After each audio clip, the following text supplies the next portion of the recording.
ঢাকা শিশিরাঙ্ক কত বলছে এই মানটা তুলে 17 কত 17.2 ডিগ্রি সেলসিয়াস। খেয়াল করো তাহলে এখন আমরা ঢাকার আমাদের মূল সূত্রটা হলো R = F/A।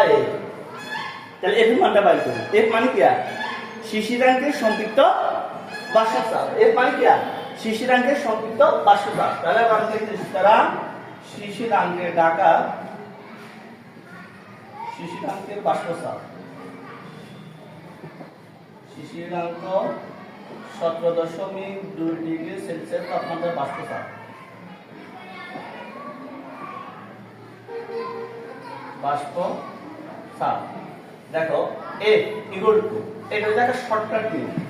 প্রথমত চিন্তা করো এখানে আমাদের শিশিরাঙ্ক ছিল কত ডিগ্রি 17.2 ডিগ্রি। খেয়াল প্রশ্নের মধ্যে দেখো আমাদের মান আছে 17 ডিগ্রি সেলসিয়াসের বাষ্প চাপ আছে আর 18 ডিগ্রি সেলসিয়াসের আছে, কিন্তু আমাদের শিশিরাঙ্ক হয়েছে কত 17.2 ডিগ্রি। তোমরা এদিকে মনোযোগ দাও, এখন বলতে হবে আমাদের শিশিরাঙ্ক কত 17 ডিগ্রি। আমাদের দেওয়া আছে 17 ডিগ্রি বাষ্প চাপ আছে, 18 ডিগ্রি বাষ্প চাপ আছে, এরপরে আছে 22 ডিগ্রি, কিন্তু আমাদের শিশিরাঙ্ক ছিল 17.2 ডিগ্রি। তাহলে 17.2 হচ্ছে 17 এবং 18 মাঝামাঝি, মানে 17 চেয়ে বেশি 18 চেয়ে কম। তাহলে এই দুইটার মাঝখানে আমাদের এই 17.2 ডিগ্রিটা আছে, ওই ডিগ্রি আমরা বাষ্প চাপ। এখানে যদি স্পেসিফিক আমরা 0.2 ডিগ্রি যদি বাষ্প চাপ বাইর করতে পারি, তাহলে 17 লগে 0.2 ডিগ্রি বাষ্প চাপ যদি যোগ করে দিই, তাহলে আমাদের শিশিরাঙ্কের সম্পৃক্ত বাষ্প চাপ আমরা বাইর করতে পেরেছি। তো এই জন্য আমাদের কি করতে হবে, একটা শর্টকাট একটা টেকনিক আছে। সেই টেকনিকটা হচ্ছে যে আমাদের যেহেতু 17.2 ডিগ্রি হচ্ছে 18 আর 17 মাঝামাঝি, এটা হচ্ছে তাপমাত্রা, নিচেটা দিবার তাপমাত্রা, বুঝো ভালো করে নিচেটা কি তাপমাত্রা। এবার ঠিক এই তাপমাত্রা আলোকে বাষ্প চাপটাও করে লিখুন। নিচেটা আবার নিচেটা হচ্ছে টেম্পারেচার, উপরটা হচ্ছে কি তাপমাত্রা, বাষ্প চাপ, সরি উপরটা হচ্ছে বাষ্প চাপ। আর কি করো প্রশ্নের মধ্যে দেওয়া আছে 18 ডিগ্রি বাষ্প চাপ কত 15.8 15.4 মাইনাস 17 ডিগ্রি বাষ্প চাপ কত 14.36। এটুকু বুঝাইছি গুণ আমাদের কত ডিগ্রি অতিরিক্ত, আমরা অতিরিক্তটা কত 0.2, যেটা হচ্ছে সকল প্রশ্নের জন্য একই স্টার। অতিরিক্ত যেটা এটা এখানে বলে দিই 0.2, অতিরিক্ত যেটা এটা কি হয়ে যাবে গুণ হয়ে যাবে 0.2 যোগ আমরা কার সাথে তুলনা করতেছি 17 দিয়ে তো তুলনা করতেছি, তাহলে ওই 17 ডিগ্রি বাষ্প চাপ 17 ডিগ্রি বাষ্প চাপ কত 14.5। ডাইরেক্ট ক্যালকুলেট করো, এক লাইনের মধ্যে উত্তর চলে আসবে, কিন্তু তোমাদের গাইড পেডিং দেখবা এর মান বার করতে 5 স্টেপ শেষ করবে। ক্যালকুলেট করো, ক্যালকুলেট করলে হয় 14.7 বাষ্প চাপ mm hg মিলিমিটার মার্কারি চাপ বা ফারাদ স্তম্ভ চাপ। এবার আসো এটা হচ্ছে দেখি শিশিরাঙ্কের সম্পৃক্ত বাষ্প চাপ। এখন আমাদের দরকার হচ্ছে বায়ুর তাপমাত্রা বাষ্প চাপ। খেয়াল করো ওদিন বায়ুর তাপমাত্রা কত ছিল,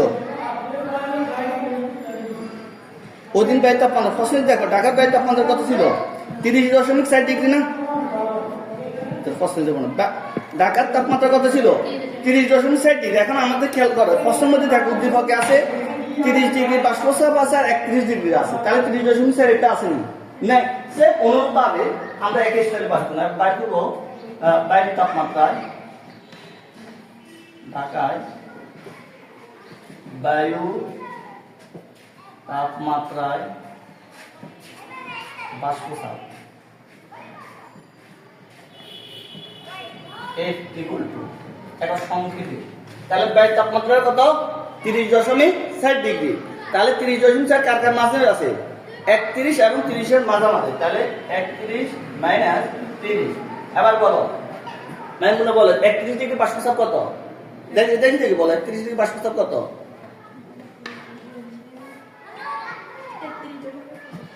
33.75। হ্যাঁ 33.75। এরপর 30 ডিগ্রি কত 31.25। গুণ অতিরিক্ত কত 0.4 জোর কার সাথে তুলনা করছে 30 এর সাথে না, 30 এর বাষ্প চাপ 31.25। এবার ক্যালকুলেশন করো, পুরোটা ক্যালকুলেট করো।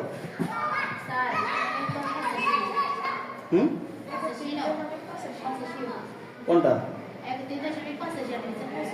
এখানে আমি দেখছি যে প্রশ্ন এখানে এখানে এখানে ক্যালকুলেট করা আবার ক্যালকুলেট করলে হয় 32.61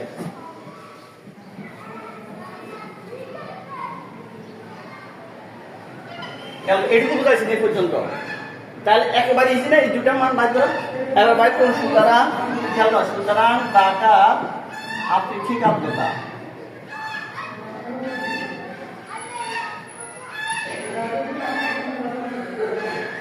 R equal to F by F into 100%. তো ছোটাতে এটার মান কত বেশি 14.774 আর এখানে আছে 32.61 গুণ 100%। ক্যালকুলেট করো কত হয়